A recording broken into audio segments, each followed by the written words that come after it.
Boa noite. Hoje vamos falar do capítulo 9, que é a estagflação, um capítulo que segue um pouco o padrão dos outros, né? Mas achei com muitos dados, e o finalzinho parecendo o recorte de vários cases de sucesso, ou não, da época, né?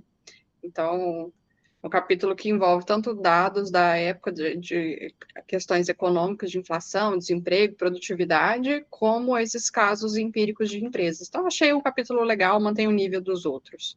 Não achei nada de espetacular, nem para o lado positivo, nem para o lado negativo. Para mim, está na média. Boa noite. Para mim também, eu achei um capítulo até menor comparado com os outros, mas nessa ideia mesmo de mostrar um pouquinho lá as consequências negativas, mas no final ele dá uma amenizada ali, mostra alguns cases meio de sucesso, coisas que deram certo também. Mas em geral foi isso, bem tranquilo. Eu gostei desse capítulo, mas como a Nayara falou, é mais do mesmo. Assim, não é mais do mesmo porque vão se O período é passando os diferente, né? anos. Isso, o período é diferente, mas assim, é a mesma metodologia. Achei que, assim, para a obra, para a interpretação econômica, eu acho que o capítulo deixa como lição que não existe almoço de graça, existem consequências dos atos. Mas também eu achei um capítulo, e uma coisa que me chamou a atenção nesse capítulo, e eu quis trazer para vocês, é que eu já li vários livros do Alan Greenspan, vários, assim, uns 4, mas, assim, ele sempre bate na tecla do Schumpeter de destruição criativa, em todos os livros dele. E nesse eu vi também, marcante também, essa ideia de destruição criativa, achei bem interessante. É. Uma coisa que eu achei que faltou um pouquinho, que eu senti falta, assim, foi que aí já vou até começando a falar da sessão, né? Eles destacam no início da sessão o crescimento grande da inflação, né? Vai ter um grande crescimento de desemprego também, por isso que a gente chama esse período de estagflação. E aí tem no gráfico 23, né, apresentando a redução na taxa de crescimento da produtividade, né? Então, não é, não é exatamente que a produtividade cai, mas a taxa de crescimento vai caindo, né? Eu senti que faltou explorar possíveis causas para a taxa de crescimento cair. Acho que nessa parte ficou meio assim, só tá caindo, não deu muito. E poderia ter discutido mais, eu acho. Acho que é um tema interessante. Não tem resposta clara, né? É objeto de debate, mas achei que ficou faltando. Eu entendi, Nayara, que, assim, que é uma grande questão que ele falou, eu acho que falou algumas vezes, e, assim, ele não falou diretamente da produtividade, mas várias vezes, principalmente quando ele falou o case das montadoras, me parece que e também das outras indústrias que os Estados Unidos foram perdendo predominância, ele, principalmente quando ele ia comparar com o Japão, que falava que os americanos não se preocupavam tanto com inovação e começaram a remunerar melhor os seus funcionários, começaram a remunerar melhor os seus executivos, enquanto o Japão e outras partes da Europa estavam preocupados em inovação. Aí ele cita até um pouco do toyotismo, e aí, nesse sentido, eu acho que ele quis dizer isso, que não foi investido dinheiro em P&D. Teve uma hora que falou isso. Não investiram dinheiro em P&D, foram investir dinheiro em outras coisas que não eram P&D. Aí ele até citou que a última grande inovação da indústria automobilística foi de 48, câmbio automático. Eu achei isso até interessante. Então, assim, ele não falou diretamente, mas eu acho que durante o texto ele deixou essas pontas dando uma interpretação assim, tá? Foi a minha interpretação. Você falando a verdade, eu lembro desses trechos mesmo. É a hipótese que ele mais levanta, né? Que teve até mudança na estrutura dos CEOs, que antes eram engenheiros, eram pessoas inovadoras, aí passam a ser agora administradores, pessoas formadas em direito, e aí isso seria uma possível causa para a queda na produtividade, né? Mas assim, eu ainda acho que podia ter explorado as outras, né? Acho que ficou meio no ar, assim. Ele dá algum gráfico que apresenta um dado impactante e senti que não desenvolveu muito. Pode falar, Gabriel. Eu percebi, não sei se faz sentido, se estiver errado, vocês me corrijam. Também ele cita a questão dos consultores que estavam ali junto com o presidente, tipo assim, ele não seria diretamente, ele fala que aumenta os gastos e tal, mas eu acho que poderia ter relacionado, influenciado também na questão da qualidade de quem estava ali participando das decisões econômicas, que fala que meio que ele encheu de consultores financeiros ali junto, e aumentou os gastos e tudo mais, aí cita também das políticas keynesianas e tudo mais. Eu não sei se faria sentido também junto. São várias causas possíveis, né? Então, como eles não exploraram tão bem, ficou um pouco em aberto. Acho que, mas, enfim, vamos lá para o próxima sessão, né? O castigo para arrogância. Aí tem um destaque inicial para as políticas keynesianas, né? Eles estão incentivando demanda por meio de gastos públicos como o programa de levar o homem à lua, gastos sociais que vão sendo consolidados, então é o Medicare, Medicaid, o Plano de Seguridade Social, vários cortes de impostos que inclusive viram lei, né, que não pode aumentar os impostos, não era uma coisa assim, agora eu me perdi aqui, mas tinha alguma coisa de legislação, então assim, tinha muito estímulo para tentar aumentar a demanda. E aí acontece que a demanda cresce mais rápido que a oferta. Você está estimulando a demanda demais, né? Isso vai gerar um problema de escassez de produto. Aí tem aqui, falando na 308 embaixo, assim, né, a ideia de criar uma nova economia que garantisse o pleno emprego, com uma inflação baixa e um crescimento econômico estável. Aí não chegou em nada disso, né? A inflação não foi baixa, não teve pleno emprego, e o crescimento econômico estável, eles colocam aqui, foi um eufemismo. Teve um crescimento de 4% ao ano entre 62 e 74, e entre 73 a renda real já era 70% mais alta em relação a 61. E aí, esse período todo da década de 70 vai ser muito marcado pela crise do petróleo, que eles destacam aqui também. Tem o embargo do petróleo, que vai fazer com que gere um problema de escassez, e a gente discutiu em vários capítulos anteriores, né, o quanto o carro, a indústria automobilística tinha um peso muito grande nos Estados Unidos. Então, tinha muita gente dirigindo carros, aí eles colocam aqui que os carros eles não eram voltados para ser econômicos, porque petróleo era um bem em abundância para eles, era fácil de adquirir, quando tinha uma jazida se escasseando, eles descobriam outra. Então, tem um período de ajuste, que a gente, né, tem um choque do petróleo, eles achavam que esses problemas seriam passageiros, os carros continuavam sendo produzidos com alto consumo, e isso vai só piorando as condições da economia, né? Aí eles falam aqui que os gastos anuais com assistencialismo ajustados pela inflação cresceram 20% mais rápido durante o governo Nixon em relação ao do Johnson. Aliás, lembrei do Luiz, que está há vários capítulos falando, não falou do Lyndon Johnson, não falou do Lyndon Johnson, ele finalmente apareceu. Várias políticas de controle de preços que o Nixon estabelece, né, de tentar controlar os salários, preços, aluguéis, e a gente sabe dentro da economia que controle de preços é uma coisa que pode dar muito errado, porque se você não acertar o preço de mercado, você está tirando do preço uma informação relevante sobre escassez e abundância de produtos. E fala da saída do padrão ouro. Tem bastante coisa nessa sessão, né? Deixa eu ver se tem mais alguma aqui de destaque. Acho que eu já falei de todos os pontos. As questões o finalzinho dessa sessão, né? Dos protestos de trabalhadores para aumento de salário, para acompanhar o custo de vida. Então, aí gera todo o problema econômico que a gente tem associado à indexação de benefícios à inflação. Isso vale tanto para os salários como para os benefícios sociais. Então, começa a aumentar muito os gastos sociais, porque eles começam a ficar todos vinculados à inflação. Então, se a inflação está aumentando, está todo o gasto do governo aumentando também.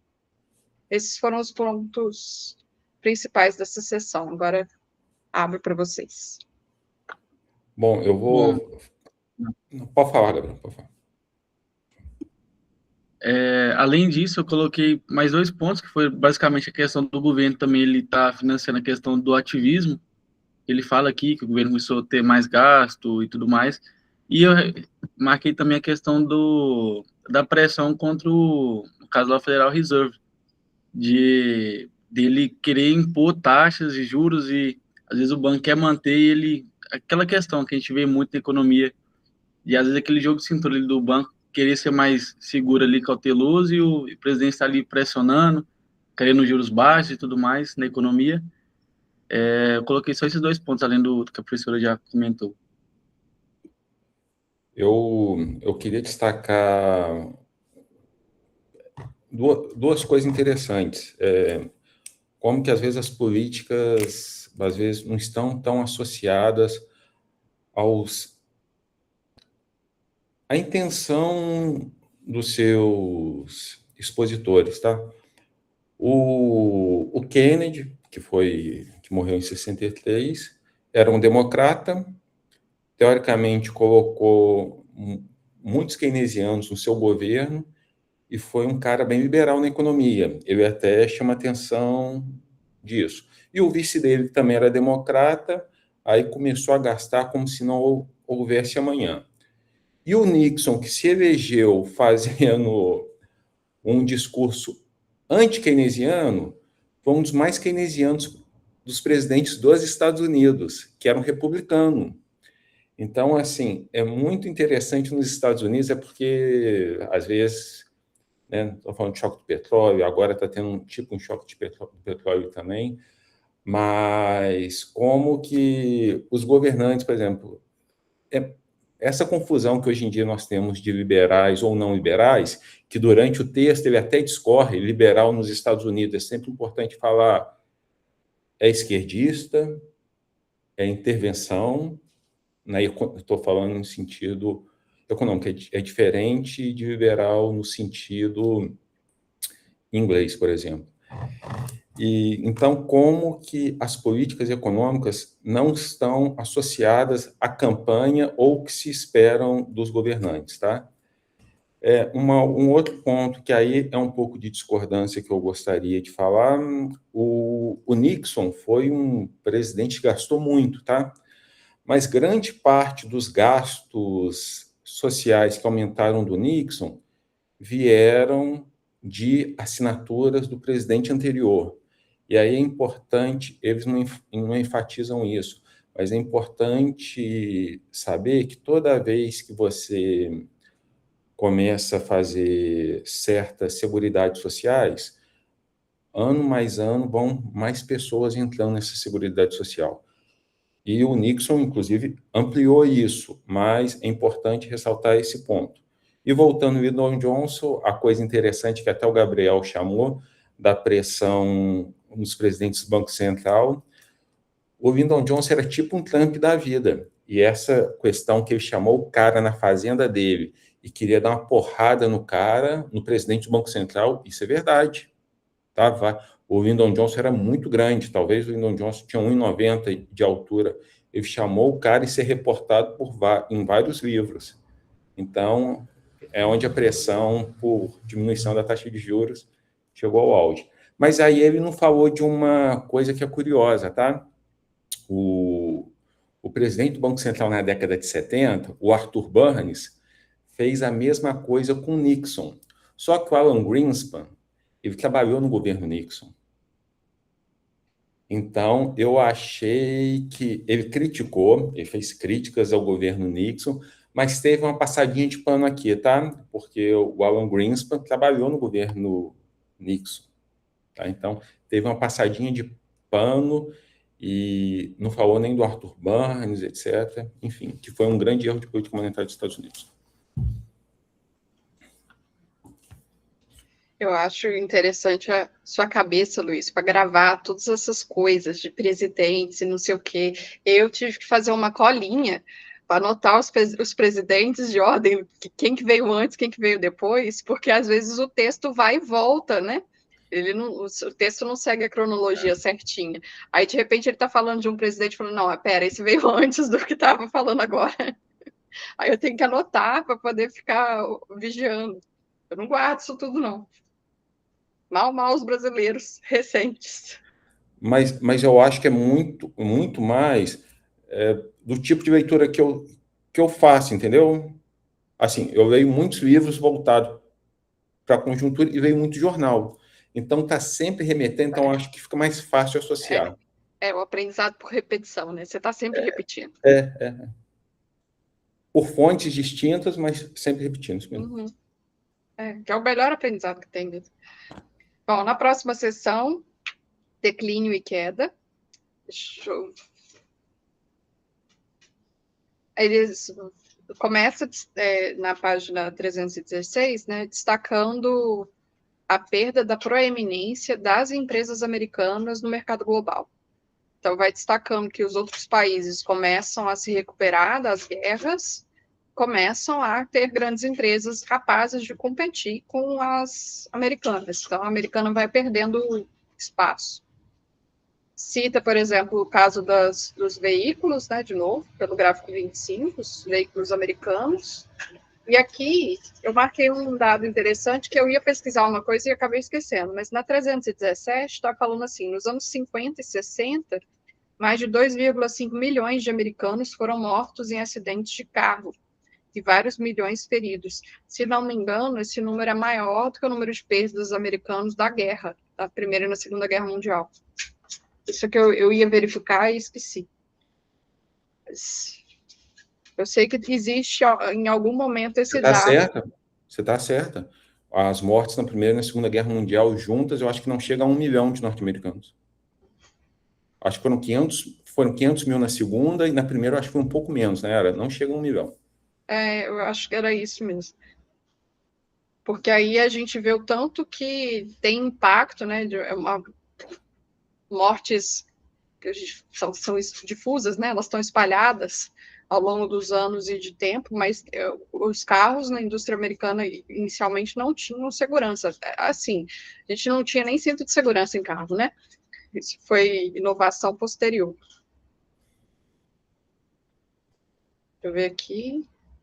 Na página 318, cita as inovações na criação do sistema de inventário just-in-time, a questão da gestão de qualidade total, que segue a linha dos outros capítulos, né? Ele sempre está inserindo alguma questão de inovação empresarial, alguma questão de gestão dentro da evolução dentro daquele contexto, né? Então, conforme aquele cenário foi surgindo nos Estados Unidos, né, em outros países foram surgindo outros programas de produção que competiram com os americanos. Na 318, eles falam da greve do aço, e aí eu acho esse parágrafo, né, esse trecho, muito interessante, porque eles vão destacar como a greve do aço impediu a produção do aço nos Estados Unidos, e aí o pessoal que dependia do aço falou, beleza, vamos comprar de fora. E aí, então, abre espaço para importação de aço. É mais aqui. A outra questão empresarial que eles citam é que a administração americana estava perdendo foco na qualidade dos produtos, né? A gente já mencionou a troca de tipo de gestão. Começam a criar vários conglomerados de diversificação, mas esses conglomerados às vezes têm empresas que não se relacionam entre si, então não tem uma sinergia de fato, e aí começa a se perder essa gestão.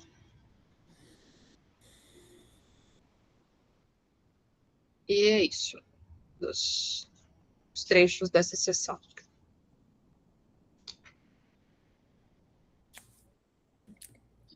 Além disso, eu coloquei destaque esse ponto, que basicamente ele chegou num ponto que meio que parou ali, parou de inovar. E aí, por exemplo, ele vai citar, se eu não me engano, o Japão. Meio que o Japão começa a fazer o que os Estados Unidos fez antes, né? Que é ver o que os Estados Unidos fez que deu certo, copiar e aprimorar, né? Seria ali o processo que acho que foi tem até o posto lá que a gente fez da General Motors com a Ford. O Japão começou a ver isso e, tipo, aprimorar, já que os Estados Unidos parou ali, ele foi lá, pegou a ideia, deixa eu ver o que eles fizeram aqui e melhoraram, né? E aí depois que os Estados Unidos vai acordar e voltar de novo. É isso mesmo, concordo com tudo que vocês falaram. Eu quero te chamar a atenção para esse Ralph Nader aí, que está na página 317. Gente, eu me ferrei com esse cara. Uma vez eu acho que eu ainda era estudante, talvez estava no doutorado, eu estava procurando um livro para ler, e eu queria ler um pouco sobre o mercado automobilístico dos Estados Unidos. Quando eu fui digitar na Amazon, com o meu inglês, que é uma beleza, né? Apareceu esse livro aqui. Aí eu fui, comprei o livro. Chegou na época US$ 80, se eu não me engano. E US$ 80, hoje em dia já é muito dinheiro, na época, e para um estudante, mais ainda.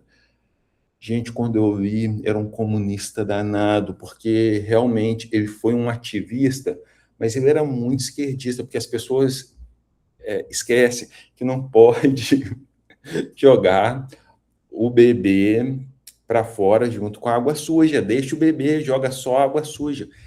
E ele tentou criar muitas regulamentações, era um ativista, ele era muito famoso, entrava com processo para cima de todo mundo, e não é o tipo de mudança que eu acho adequado. Mas eu arrependi, aí eu li umas 20 páginas ou 30 páginas do livro, aí eu dei para um aluno depois, quando eu comecei a lecionar, eu acho que foi até para o João Augusto. Lembra do João Augusto, Nayara? Lembra? Ele Eu, está no grupo do Telegram. Tá, eu acho que foi para ele. Foi esse mais um. Uma vez eu comprei um também, que foi a mesma lenha. Chama Masters of Universe. No nosso tempo era o He-Man, né? Aí tinha a foto lá. Margaret Thatcher, Ronald Reagan, Friedman e Hayek. Falei, nossa senhora, o livro é fantástico. Só que era uma crítica. Era uma crítica, mas metendo o pau, um cara, um esquerdista danado. Mas é só isso que eu queria falar. Eu acho que não tem mais nada para acrescentar também, não. As anedotas, né? Quem nunca? É. Bom, a outra parte, aí acho que nós vamos acabar mais cedo hoje. Não, A do. então falar dessa parte, uma coisa que chamou muita atenção nessa parte também foi a estratégia, mas eu fiquei de procurar, mas eu esqueci. O dumping criado por países asiáticos, que foi copiado lá atrás da Alemanha, que era de você vender mais caro no mercado interno para ter subsídio para vender mais caro no mercado externo. Isso é muito interessante porque a China é um pouco assim. Todo mundo acha que a China produz produtos muito baratos, mas produz para o mercado externo. Muitos produtos da China são mais caros na China do que nos Estados Unidos. É um tipo de dumping, tá? Você faz isso de forma agressiva para conquistar mercados. A Alemanha, na virada do século XIX para o século XX, fez muito isso, e o modelo asiático, durante um tempo, fez isso também. Japão, Coreia do Sul, Taiwan, etc. E aí eles pegaram grande parte de mercados que eram bem consolidados no mundo ocidental. Mas, como fala no livro, não foi só por isso. Foi porque eles inovaram, aumentaram a produtividade, mas teve essa característica também de fazer um comércio um tanto injusto, como a China faz hoje. Mas eu não gosto dessa palavra injusto, não, porque justiça é relativo também, tá, gente? Gabriel, você tinha levantado a mão, quer falar? Tinha, mas eu até tava pensando se eu ia falar, é porque era só porque eu tinha deixado passar a questão do rádio, que também os Estados Unidos chegou a ter 96% do mercado americano e depois foi caindo, chegando quase zero nesse período aí. Bem curto período mesmo. Só isso mesmo. Ó, na sessão seguinte, de título em latim, o que eu destaquei foi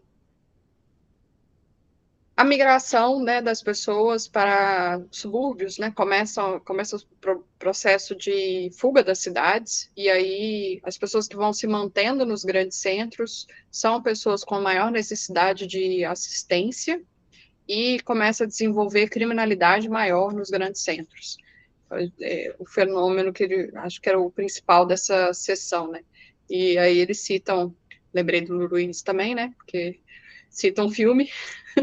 Toda vez que citar filme, eu vou lembrar do Luiz. Você pode criar uma série de posts, Gabriel, com as indicações de filmes e séries do Luiz. Aí você vai ter que mandar uma mensagem pro Luiz para ele te dar um ok das séries, da descrição. É uma boa ideia mesmo.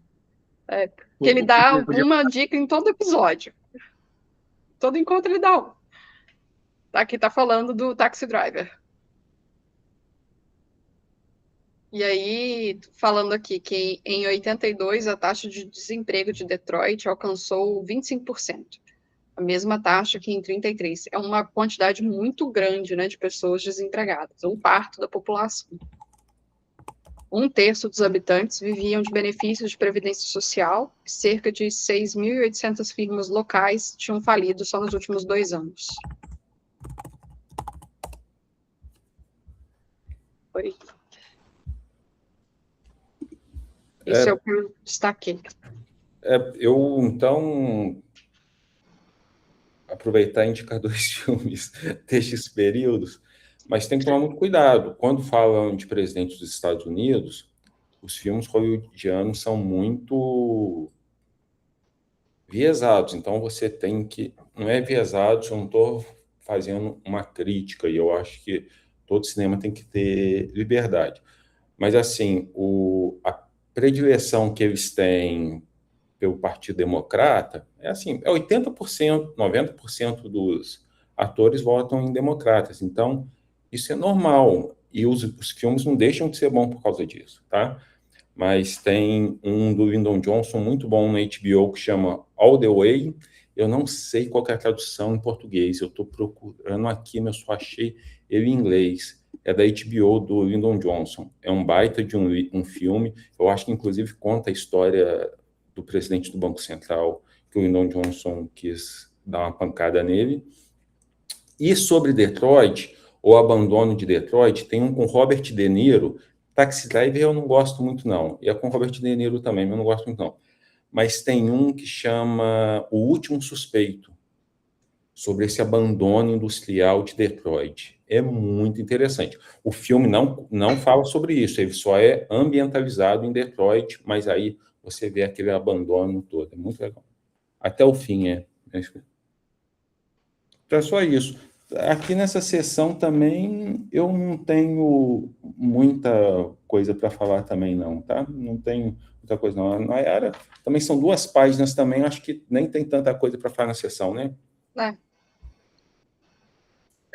Nesse finalzinho aqui, só meio que ele volta a abordar a questão de segregação racial, né? Que ele cita aqui, superficial, que começou a crescer a participação ele fala aqui dos negros e tal, e aí começa a ter também aquela movimentação de pessoas que ele coloca aí como brancos, migrando para regiões mais segregadas, né? Que ele fala, tem o nome, subúrbios. Aí começa essa movimentação de prefeitos negros e tal, aí meio que essa movimentação aí, só.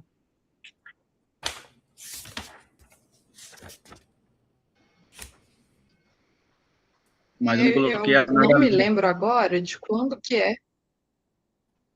Pode falar. Não, tem um modelo econômico bem interessante do Thomas Schelling sobre essa segregação racial ocorrendo de forma quase que espontânea. As pessoas chega um vizinho negro, aí você branco sai, e aí de repente começa só os negros vão morando perto dos negros, os brancos perto dos brancos. É um modelo econômico legal. Mas, assim, eu só me lembrei disso com a fala. A última sessão, na hora mais escura, sempre antes do amanhecer, eu marquei só o início do processo aqui no finalzinho de reduzir o tamanho do governo. Aí o Nicholson, o Reagan aqui, né? Carter declarou o seu segundo discurso sobre o Estado da União. Tem a declaração dele, ele reduz o tamanho do governo, aprovou 3 orçamentos de austeridade nacional, que reduziram os programas sociais e desregulamentaram uma série de setores industriais importantes. Então, essa desregulamentação, ela é bem marcada nos Estados Unidos, teve a desregulamentação das linhas aéreas, dos processos de poupança e financiamento bancários, que eram muito regulados, e o que mais que teve? Esqueci o outro.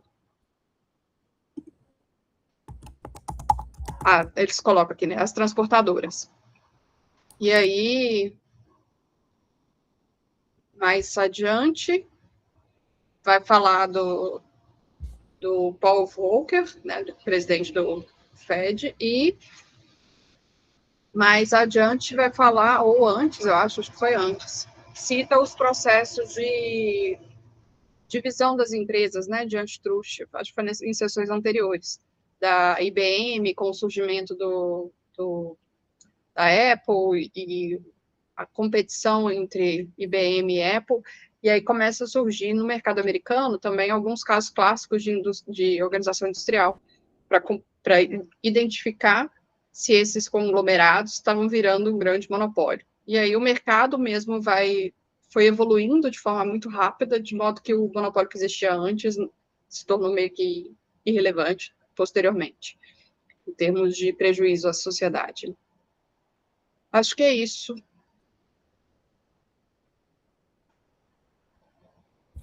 Bom, sobre essa sessão, primeiro eu achei muito legal o início, o nome da sessão, a hora mais escura é sempre antes do amanhecer. É aquela coisa que você chega, né? Você está no almoço de família, aquele tio tonto, todo mundo, Luiz, você é professor, aí você solta uma dessas, né? Para parecer que você sabe muito, parece aquelas frases de impacto. Mas essa última sessão, eu acho que deixa algumas mensagens. E eu acho que aqui vale a pena, acho que até porque nós temos tempo, de explorar um pouco ela. Os Estados Unidos, que já foram rei do aço, hoje em dia a maior siderúrgica dos Estados Unidos é japonesa, tá? O Japão comprou agora, foi um problema danado.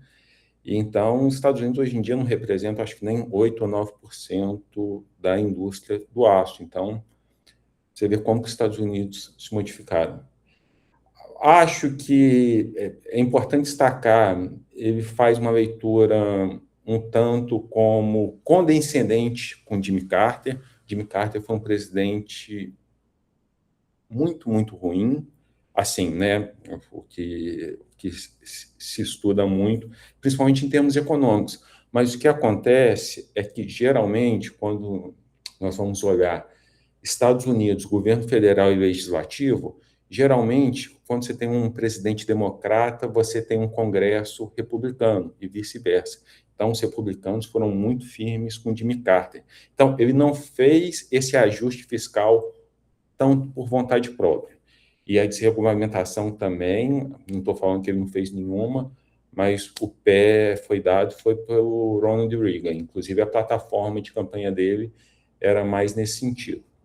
E a mensagem importante é que, principalmente fazendo agora um papel de engenheiro de obra feita, como que, apesar de todas as coisas erradas que os Estados Unidos fizeram, tanto na gestão macroeconômica e tanto na gestão privada, tanto na gestão pública, então macroeconômica, como na gestão privada, o capitalismo é tão livre lá que eles conseguiram se inovar, deixaram de ser grandes produtores de manufatura para se tornar um país poderoso no setor de serviços. Então, assim, como que a Nayara até falou uma coisa no início da noite aqui, que eu queria fazer um adendo, um pouco de discordância, porque a Nayara virou e falou assim, ó, quando o governo não consegue descobrir o preço de mercado, a grande questão é que não tem como descobrir o preço de mercado. Como não dá para saber o que o consumidor vai querer daqui a um ano. Então, isso só a vivência da vida, ou o desenrolar do capitalismo, das relações econômicas, é que nós chegamos a isso. E os Estados Unidos, apesar de todos os erros, a mensagem que eu acho que o livro deixou é que, apesar de ter perdido grande parte da manufatura, se tornou mais poderoso, mais importante, etc. Então, eu acho que essa hora mais escura, sempre antes do amanhecer, já é uma mudança do abismo. E se vocês têm um filme não, agora não vou indicar em filme não, um livro que eu já indiquei antes, chama Intel Trinity, porque eu não sei por que eles não falaram aqui, que conta a história da Intel. Inclusive, um deles era o Moore, que tem aquela famosa lei de Moore sobre os processadores. E aí mostra muito isso, que os Estados Unidos, como que eles tiveram que inovar para se tornar a potência dos computadores, e muitas das vezes pegando empregado dessas empresas que estavam quebrando. Então, é o que eu falei com vocês, toda vez que você vê uma empresa mandando 5.000 funcionários embora, você fique triste pelos funcionários que foram mandados embora, mas você fica feliz pelos outros 95 que continuaram na empresa, e esses 5.000, o capitalismo vai, de alguma forma, realocar eles em tarefas, na maior parte das vezes, muito mais produtivas. Então, é uma mensagem positiva.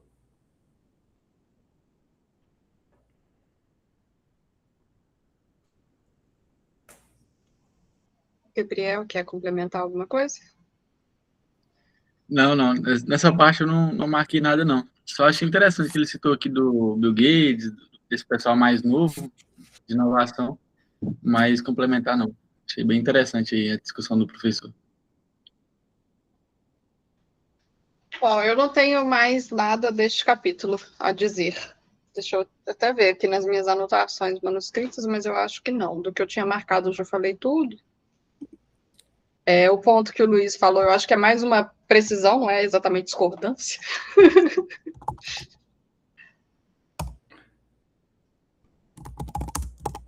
Essa questão dos serviços, eu também acho que inicialmente eu já vi essa discussão, né, que a gente está vendo nos capítulos anteriores, como desde a década de 50 começa a ter um aumento da participação dos serviços nos Estados Unidos, pode ser também um dos contribuintes para a redução da queda da produtividade, né? Porque crescimento de produtividade em serviço é mais difícil de você observar, né, do que crescimento de produtividade em manufatura. Pode falar. Professor, o senhor comentou essa frase aí dos 5.000 demitidos, aí tem um lado bom e ruim, comemorar os que ficaram. Eu gostei, achei interessante em parte. Eu queria entender melhor como é que se daria, tipo assim, uma visão bem genérica, assim, um pouco dessa realocação, tipo, só para entender mesmo, assim, economicamente, assim. Eu sei que é possível, mas, assim, eu queria entender como é que o mercado lidaria nesse sentido, assim. Vamos dar... Porque você deve estar pensando em inteligência artificial, né? Agora, quais setores vão absorver, não é isso? Eu pensei no sentido assim, tipo assim, eu acredito que alguns vão relocar, mas eu acho que também o livre mercado vai tirar alguns que se não se atualizarem vão ficar de fora e não vão conseguir voltar, assim. Não estou dizendo que isso é algo ruim ou positivo, mas eu acho que alguns vão ser mandados embora, mas outros vão ser realocados em setores produtivos, mas talvez alguns vão ficar ali de fora ali, se não procurar se de fato atualizar. Não, sem dúvida. Inclusive, o JP Morgan é o banco mais importante do mundo em ativos, importância. A fala do Jamie Dimon, que é o presidente, faz importante. Então, ontem ele mandou uma carta anual para os seus, enfim, para todo mundo que faz parte do banco. Ele fala que a inteligência artificial vai perder alguns empregos, mas vai gerar outros muitos. A grande questão é que, de forma líquida, isso é positivo. É muito mais que é gerado do que é o que é perdido. E você está corretíssimo. Quem não se adaptar vai pagar um preço grande por isso. E assim, qual o exemplo que eu vou te dar? Quais vão ser os setores agora da inteligência artificial que vão absorver? Eu não sei. Mas vamos lá. Quando o Schumpeter falou da destruição criativa, ele sempre dava o exemplo do telégrafo. Quando inventou o telefone, acabou o telégrafo. O cara que batia, não sei se era escriturado, não sei como é que chamava o cara, perdeu o emprego. Se não adaptou para trabalhar na tecnologia de telefone, acabou. Só que a indústria de telefone começou a colocar comunicação na casa das pessoas. E para colocar telefone na casa das pessoas, teve que colocar fio na cidade inteira. Fez uma indústria de aparelhos de telefone. Teve que contratar redes de pessoas que antigamente era assim, Gabriel. Você deve ver isso em filmes. Ligava um ponto para enviar chamada para outro. Estou falando antigamente, há 50, 60 anos atrás. Então, o telefone criou milhões e milhões de empregos, eu estou falando milhões e milhões mesmo, que não foram gerados pelo telégrafo, e nunca ia ser gerado pelo telégrafo. No caso dos Estados Unidos, a ideia é mais fácil de imaginar. Estados Unidos, você viu aquele artigo que eu escrevi no Valor Econômico? Ainda não. Inclusive, eu pedi para você mandar ele lá no grupo, que eu não consegui achar, não. Era fazendo a cara para mim. Que a roupa eu não colocar lá, eu não coloquei. Eu esqueci, gente. Mas 2 filhos, gente, também não tem. Mas veja bem, nos Estados Unidos saíram da Segunda Guerra Mundial tendo mais de 50% da indústria do mundo, inclusive produção de aço. Começaram a ter competição na indústria automobilística muito forte. O que aconteceu? Mandou um monte de gente embora da indústria automobilística. Esses caras não ficaram parados chorando que estavam desempregados. Eles tiveram que inventar novos meios de ganhar vida. E aí foram surgindo outros setores. Um desses setores foi da informática, que empregou muita gente na época para produzir computadores. Apple, IBM, posteriormente as indústrias de microprocessadores também, que são milhões e milhões de trabalhadores. Posteriormente, na década de 80, você vai ver nesse filme Intel Trinity, eles contando essa história, o Japão começou a ter uma competitividade dos semicondutores. Então, destruiu muita parte da indústria de semicondutores dos Estados Unidos. O que aconteceu? Quem ficou desempregado em semicondutores teve que se inovar. Ou outras pessoas que estavam no mercado de trabalho começaram a criar a indústria de software. Inicialmente com Microsoft, posteriormente Google, Facebook, etc. Aí, quando esses setores já estavam tendo competição também de outros setores, surgiu a inteligência artificial. E qual que é a próxima revolução? Não tenho a mínima ideia. É como eu falei com você, é muito fácil ser engenheiro de obra pronta. Tá? É isso. Ficou mais claro, Gabriel?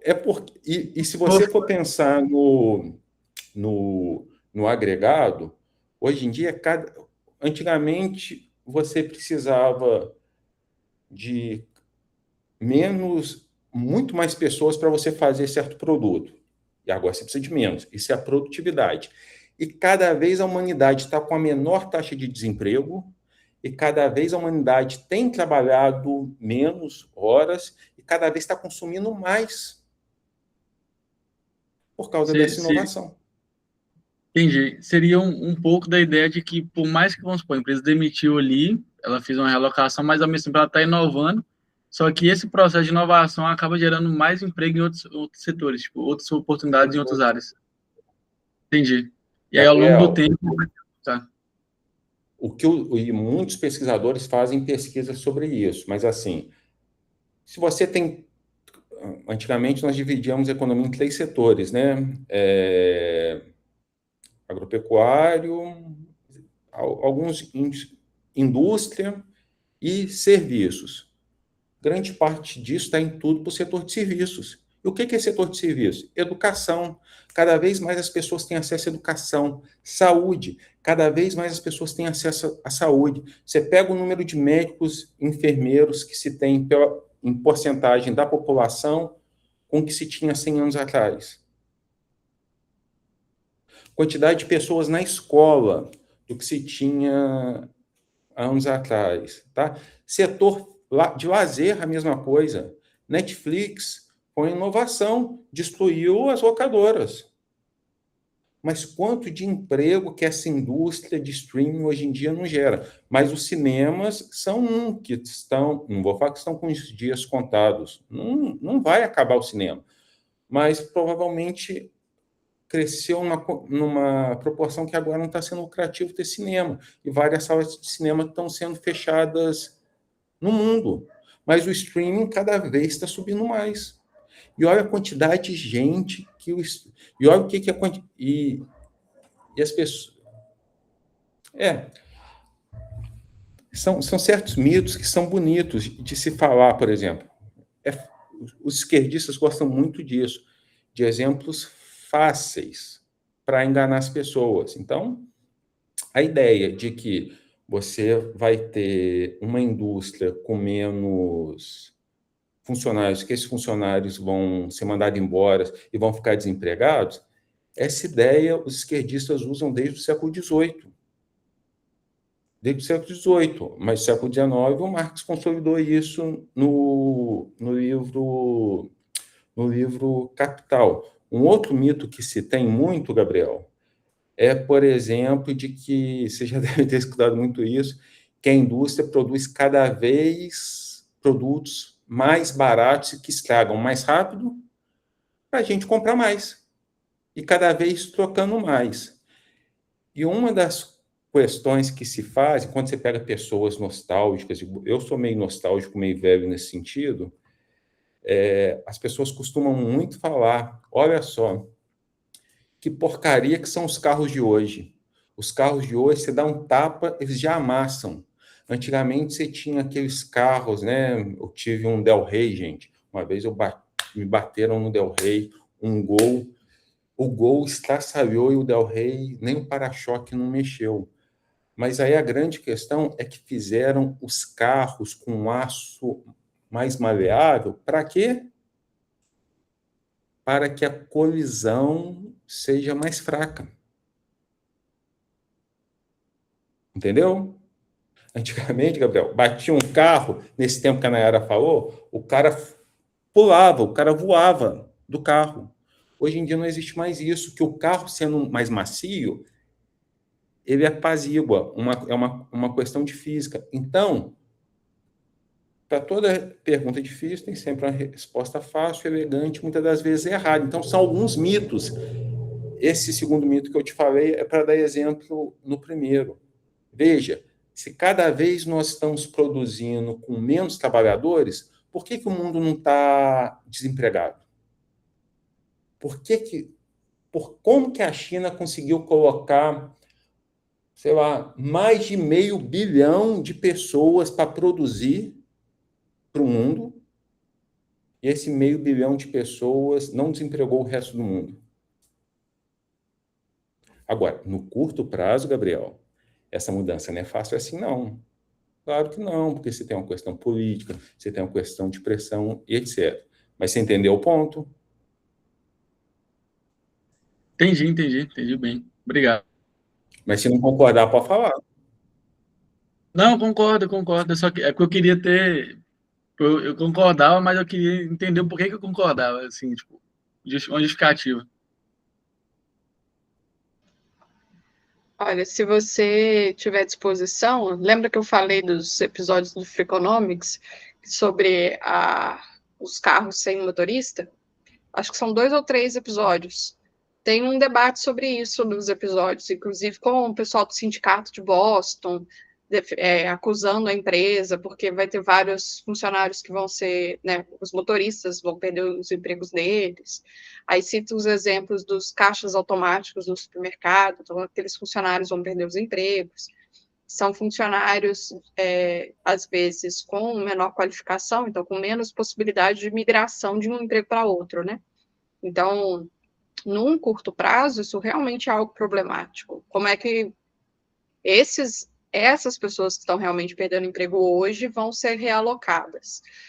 Porque no longo prazo surgirão novas possibilidades de trabalho. Mas aí o episódio é interessante porque trata desses pontos, né? Mas também levanta outros, que são os benefícios daquela inovação específica, né? Então, eles têm investigado que acidentes com carros sem motor, né? Carros automatizados, eles são menores, né? Tem menos acidente, então dá mais segurança. Foi levantado também no episódio, por exemplo, casos de pessoas com deficiência que não conseguem dirigir e que às vezes também têm muita dificuldade de pegar um táxi, um ônibus, por causa da própria deficiência, e um carro automatizado vai permitir que essas pessoas se desloquem. Então, vai gerar uma acessibilidade também. Então, as inovações costumam ter os pontos de benefício, os pontos de custo. Às vezes, o benefício social é maior do que o custo da perda desses empregos no curto prazo, né?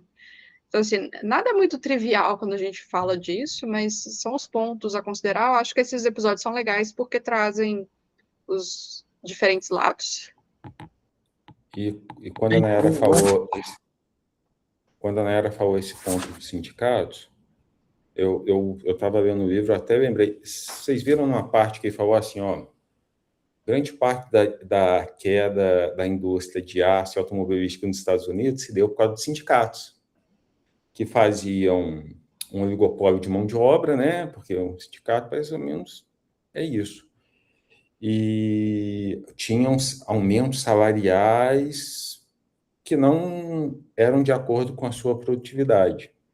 E aí eles aumentam mais a aceleração da perda dessa indústria, que é a questão de nadar contra a maré.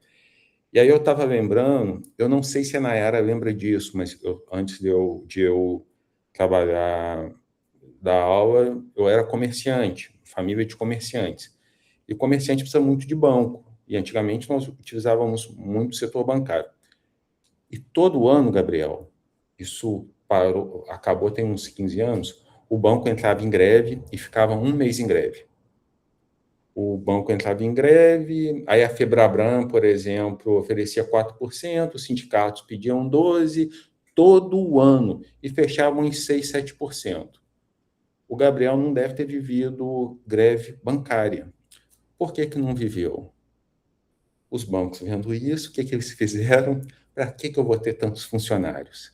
Investiram mais em robotização para que você conseguisse resolver os problemas não na agência, e sim no celular, sem precisar de um intermediário. Acabou que, hoje em dia, assim, eu não vou na agência há muito tempo, acredito que vocês também, a não ser que foi uma coisa muito coisa. E Não uma lembro das nem coisas minha senha para sacar dinheiro. é com o dedo hoje em dia, né, com a mão, alguma coisa assim. Então, o poder que os sindicatos têm, vendem uma ilusão, e na prática eles acabam fazendo acelerar o que eles estavam indo contra. E sempre é importante, Gabriel. E você pode estudar economia. Eu não assisti esse Free Economics, que a Nayara foi. Mas na época que saiu esse livro Free Economics, tem umas coisinhas bem... Eles fizeram 2 livros, se eu não me engano. Primeiro fizeram 1 e fizeram 2. Aí criaram a antítese liberal liberal no sentido europeu, que chamava Freedonomics, para falar que o Free Economics era mais de esquerda. O que eu quero te falar com isso, Gabriel? E eu não estou falando que o podcast tem a ver com isso. Eu nem sei, eu nunca assisti o podcast. Mas, geralmente, você vai ter muito mais pessimistas do que otimistas. Por quê? Se você cria um problema e você cria também a possível solução do problema, você passa a ser idolatrado, tá? São as religiões, elas são assim. Elas criam um inferno, vem para cá que eu vou te salvar. A esquerda utiliza, a esquerda é a coisa mais religiosa que se tem. Então, tem que tomar cuidado com isso. Tudo que você for ler na sua vida, jornal, revista e tal, de 10 coisas que tiver otimista, vai ter umas 50 pessimistas com relação à economia, que na prática não batem com a verdade. E a Nayara, eu acho que não concorda muito, não. Não, não é nem isso. É que o Freakonomics, ele é mais liberal. Todos os podcasts que eu costumo ouvir, né? O Freakonomics, o Econ Talk e o The Answer is TC, Transactional Costs, né? Que é com o Michael Munger. São os 3 de economia, né? O Freakonomics, na verdade, quem é o host é um jornalista, que é um dos que escreveu o Freakonomics, né? Que era um economista e um jornalista. E é o jornalista que é o host do Freakonomics. Esses episódios específicos. O Steve Dubner. O episódio dos carros sem motorista, na verdade, ele não é do Freakonomics, é de um outro episódio, eles reproduziram dentro, né? Mas, enfim, é legal, eu gosto bastante. Tem episódios semanais de temas bem variados, né? Como corrida de cavalo, e teve um episódio sobre produção de whisky. Acho que foi o episódio dessa semana que eu ouvi ontem, hoje, não lembro. Então, eu gosto porque traz curiosidades e aspectos econômicos, que eles entrevistam diferentes pessoas, costumam trazer visões de um lado e de outro. Teve também aqueles episódios que eu já mencionei também, né, sobre produção de óleo, caça às baleias, é muito legal. Enfim, geralmente eu gosto de todos os episódios. Eu vou escutar, eu vou assistir, deve ser bom mesmo. Acho que não sei se tem para assistir.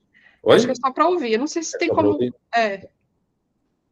Tem alguns podcasts hoje em dia que fazem, né? Transmissão no YouTube, mas eu acho que esse é só de ouvir. Eu nunca vi. Pode falar, Gabriel. Eu acabei te cortando. Não, é isso mesmo. Eu vou olhar, olhar depois. Vou começar a acompanhar. Eu acho interessante. São os que eu tenho ouvido bastante, né? Eu escuto um também chamado Hidden Brain, que é mais da área de psicologia, para você que gosta de economia comportamental, às vezes ele vai, né? Mas às vezes o tema não interessa muito, não. Aí eu filtro. Se não interessa, eu não vejo, não escuto. O Econ Talk também, às vezes tem alguns temas que não me interessam muito, mas tem outros que às vezes eu escuto, falando, não me interessa, mas deixa eu ouvir, e sai alguma coisa legal. Porque o Econ Talk, o host, ele é muito... Ele gosta muito do Adam Smith. Então, vira e mexe, ele tem citações de Adam Smith, aplicação do Adam Smith, e eu acho bem bacana. Eu gosto dele. Mas, enfim, agora a gente mudou completamente de assunto. Né? Acho que não há nada mais a tratar do capítulo, né? Pra gente encerrar aqui. Não. Então, eu vou encerrar a gravação aqui.